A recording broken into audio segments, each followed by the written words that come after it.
Chapter 45 Daisy and Demi I cannot feel that I have done my duty as humble historian of the March family without devoting at least one chapter to the two most precious and important members of it.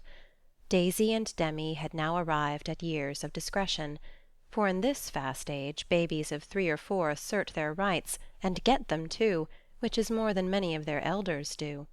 If there ever were a pair of twins in danger of being utterly spoiled by adoration, it was these prattling Brookes. Of course they were the most remarkable children ever born, as will be shown when I mention that they walked at 8 months, talked fluently at 12 months, and at 2 years they took their places at table, and behaved with a propriety which charmed all beholders. At 3, Daisy demanded a needler, and actually made a bag with 4 stitches in it. She likewise set up housekeeping in the sideboard, and managed a microscopic cooking stove with a skill that brought tears of pride to Hannah's eyes, while Demi learned his letters with his grandfather, who invented a new mode of teaching the alphabet by forming letters with his arms and legs, thus uniting gymnastics for head and heels. The boy early developed a mechanical genius which delighted his father and distracted his mother, for he tried to imitate every machine he saw, and kept the nursery in a chaotic condition, with his sew-machine, a mysterious structure of string, chairs, clothespins, and spools, for wheels to go wound and wound. Also a basket hung over the back of a chair, in which he vainly tried to hoist his too confiding sister, who with feminine devotion allowed her little head to be bumped till rescued, when the young inventor indignantly remarked, "Why, Marmar, that's my lally waiter, and me's trying to pull her up." Though utterly unlike in character, the twins got on remarkably well together, and seldom quarrelled more than thrice a day. Of course Demi tyrannized over Daisy, and gallantly defended her from every other aggressor, while Daisy made a galley slave of herself, and adored her brother as the one perfect being in the world. A rosy, chubby, sunshiny little soul was Daisy, who found her way to everybody's heart, and nestled there. One of the captivating children, who seem made to be kissed and cuddled, adorned and adored like little goddesses, and produced for general approval on all festive occasions. Her small virtues were so sweet that she would have been quite angelic, if a few small naughtinesses had not kept her delightfully human.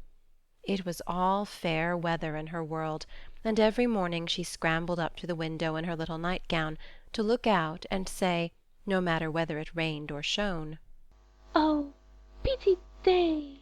Oh, pity day!" Every one was a friend, and she offered kisses to a stranger so confidingly that the most inveterate bachelor relented, and baby lovers became faithful worshippers. "Me loves everybody," she once said, opening her arms with her spoon in one hand and her mug in the other, as if eager to embrace and nourish the whole world. As she grew, her mother began to feel that the dovecot would be blessed by the presence of an inmate as serene and loving as that which had helped to make the old house home, and to pray that she might be spared a loss like that which had lately taught them how long they had entertained an angel unawares. Her grandfather often called her Beth, and her grandmother watched over, with untiring devotion, as if trying to atone for some past mistake, which no eye but her own could see. Demi, like a true Yankee, was of an inquiring turn, wanting to know everything, and often getting much disturbed because he could not get satisfactory answers to his perpetual "What for?" He also possessed a philosophic bent, to the great delight of his grandfather, who used to hold Socratic conversations with him, in which the precocious pupil occasionally posed his teacher, to the undisguised satisfaction of the womenfolk. "What makes my legs go, Grandpa?" asked the young philosopher, surveying those active portions of his frame with a meditative air, while resting after a go-to-bed frolic one night. "It's your little mind, Demi," replied the sage, stroking the yellow head respectfully. "What is a little mine?" "It is something which makes your body move, as the spring made the wheels go in my watch when I showed it to you." "Open me. I want to see it go round." "I can't do that any more than you could open the watch. God winds you up, and you go till he stops you. Does I? And Demi's brown eyes grew big and bright as he took in the new thought. Is I wound it up like the watch? Yes, but I can't show you how, for it is done when we don't see. Demi felt his back, as if expecting to find it like that of the watch, and then gravely remarked, I guess Dot does it when I's asleep. A careful explanation followed, to which he listened so attentively that his anxious grandmother said, My dear, do you think it wise to talk about such things to that baby? He's getting great bumps over his eyes, and learning to ask the most unanswerable questions. If he is old enough to ask the question, he is old enough to receive true answers.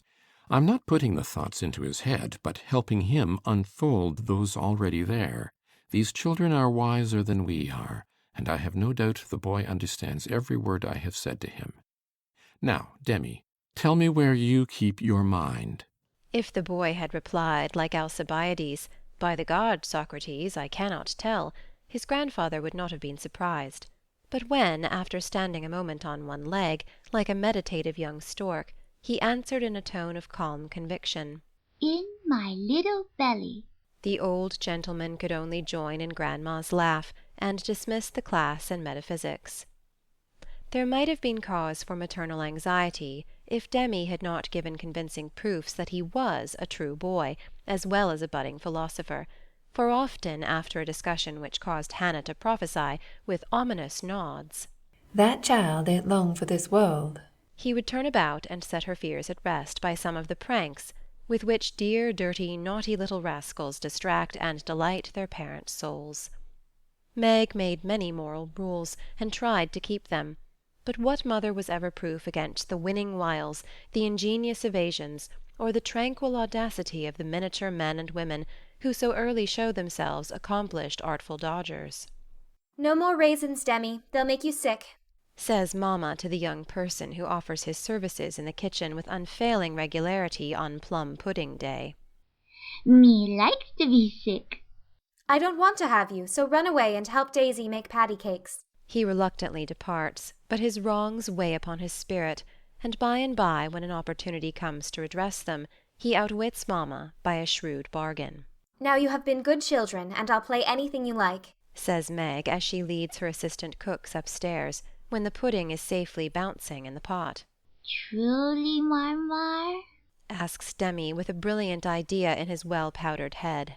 Yes, truly, anything you say, replies the short-sighted parent, preparing herself to sing The Three Little Kittens half a dozen times over, or to take her family to Buy a Penny Bun, regardless of wind or limb. But Demi corners her by the cool reply, Then we'll go and eat up all the raisins. Aunt Dodo was chief playmate and confidant of both children, and the trio turned the little house topsy-turvy. Aunt Amy was as yet only a name to them, Aunt Beth soon faded into a pleasantly vague memory, but Aunt Dodo was a living reality, and they made the most of her, for which compliment she was deeply grateful. But when Mr. Bayer came, Jo neglected her playfellows, and dismay and desolation fell upon their little souls. Daisy, who was fond of going about peddling kisses, lost her best customer and became bankrupt. Demi, with infantile penetration, soon discovered that Dodo liked to play with the bear-man better than she did him, but though hurt he concealed his anguish, for he hadn't the heart to insult a rival who kept a mine of chocolate drops in his waistcoat pocket, and a watch that could be taken out of its case and freely shaken by ardent admirers. Some persons might have considered these pleasing liberties as bribes, but Demi didn't see it in that light, and continued to patronize the bear-man with pensive affability, while Daisy bestowed her small affections upon him at the third call, and considered his shoulder her throne, his arm her refuge, his gifts treasures surpassing worth. Gentlemen are sometimes seized with sudden fits of admiration for the young relatives of ladies whom they honour with their regard, but this counterfeit philoprogenitiveness sits uneasily upon them, and does not deceive anybody a particle. Mr. Bayer's devotion was sincere, however likewise effective, for honesty is the best policy in love as in law. He was one of the men who are at home with children, and looked particularly well when little faces made a pleasant contrast with his manly one. His business, whatever it was, detained him from day to day, but evening seldom failed to bring him out to see. Well, he always asked for Mr. March, so I suppose he was the attraction. The excellent papa laboured under the delusion that he was, and revelled in long discussions with the kindred spirit, till a chance remark of his more observing grandson suddenly enlightened him. Mr. Bayer came in one evening to pause on the threshold of the study, astonished by the spectacle that met his eye. Prone upon the floor lay Mr. March, with his respectable legs in the air, and beside him, likewise prone, was Demy, trying to imitate the attitude with his own short, scarlet-stockinged legs, both grovellers so seriously absorbed that they were unconscious of spectators, till Mr. Bayer laughed his sonorous laugh, and Joe cried out, with a scandalized face, "Father, father, here's the Professor!" Down went the black legs, and up came the grey head, as the preceptor said, with undisturbed dignity, Good evening, Mr. Bear. Excuse me for a moment. We are just finishing our lesson. Now, Demy, make the letter and tell its name. I knows him. And after a few convulsive efforts the red legs took the shape of a pair of compasses, and the intelligent pupil triumphantly shouted, It's a we, Grandpa. It's a we. "He's a born Weller," laughed Joe, as her parent gathered himself up, and her nephew tried to stand on his head, as the only mode of expressing his satisfaction that school was over. What have you been at today, Bübchen? asked Mr. Bear, picking up the gymnast. Me went to see little Mary. And what did you there? I kissed her. began Demy with artless frankness. Prut, you beginnest early. What did the little Mary say to that? asked Mr. Bayer, continuing to confess the young sinner, who stood upon the knee, exploring the waistcoat pocket. Oh, she liked it, and she kissed me, and I liked it. Don't little boys like little girls? asked Demy with his mouth full, and an air of bland satisfaction.